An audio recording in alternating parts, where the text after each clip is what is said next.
Hi, so let's start with DFS, search in a graph. DFS is a recursion approach to navigate, to iterate through the graph. Our example graph is this one, 0, 1, 2, 3, 4, 5.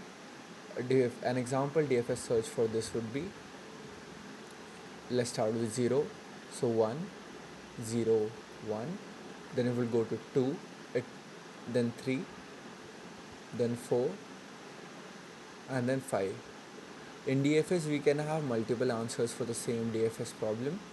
For example, let's say we start with 0, then we go 1, and then now instead of exploring 2, we can also explore 4. So 4, 3, 2, and then 5. Now let's start with coding. We'll need a vector for it that will keep track of all the visited nodes of the graph, and we'll cut them off one by one. We learned how to code adjacency list and make a graph in the first lecture. Let's continue from there. First, we'd need a vector int called visited array. It will keep track of all the visited nodes. We'll need an array that will contain an answer. Let's call it DFS ans. Now let's start with the coding process. We'll iterate through all of the nodes. There are n number of nodes, so n I plus plus. We have taken visited n comma 0 because there are n number of nodes with default value is 0, that is false, that the node has not been visited yet. Now if the node has not been visited, we'll call DFS search. I'll enter the arguments later for the DFS search, and in the end we'll store all the values for the DFS search in a DFS ans vector. So we'll print our vector in the end, DFS ans cout I.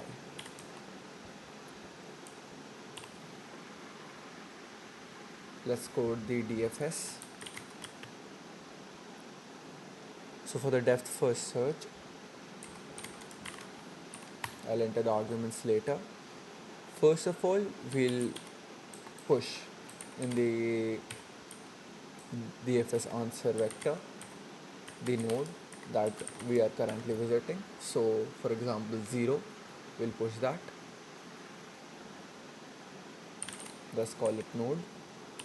And while pushing it, we'll also change the visited value from 0 to 1. Now we'll visit all the neighbors of the specific node. So for 1, now we'll visit all the nodes of it one by one. We'll iterate through the nodes. Let's take it as auto.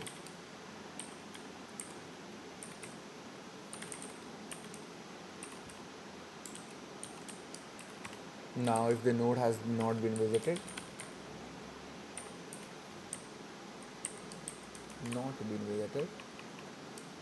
we'll perform DFS search on it.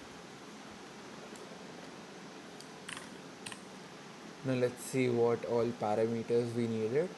First we needed was DFS ans, so vector int DFS ans.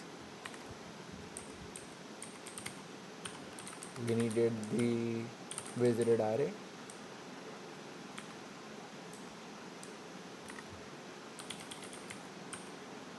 We needed the adjacency list, so let's copy this from here so it's easier to type.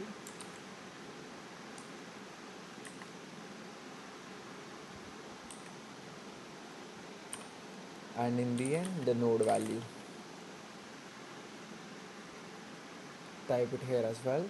We need a DFS ans, visited, ADJ, and a node. We'll take I here because we have taken auto and the variable name is I, and we're passing it down the DFS when we're calling it, the DFS function where we're calling it.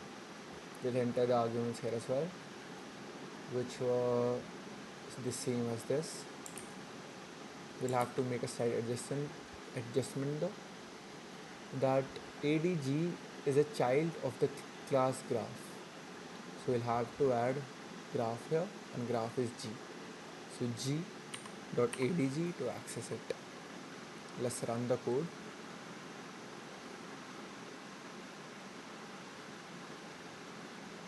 I'll move it a bit here. Number of nodes, and total number of nodes is 6. Number of edges is 1, 2, 3, 4, 5, 6. 6 as well. Now we'll quickly enter the u and v values for each edge. So 0 is connected to 1, 1 is connected to 2, 1 is connected to 4, 2 is connected to 3, 3 is connected to 4, 4 is connected to 5. The answer is 0, 1, 2, 3, 4, 5. Now DFS is done. But keep in mind that DFS can have multiple solutions for the same problem. It depends on how we're exploring each node. That's it. Thank you.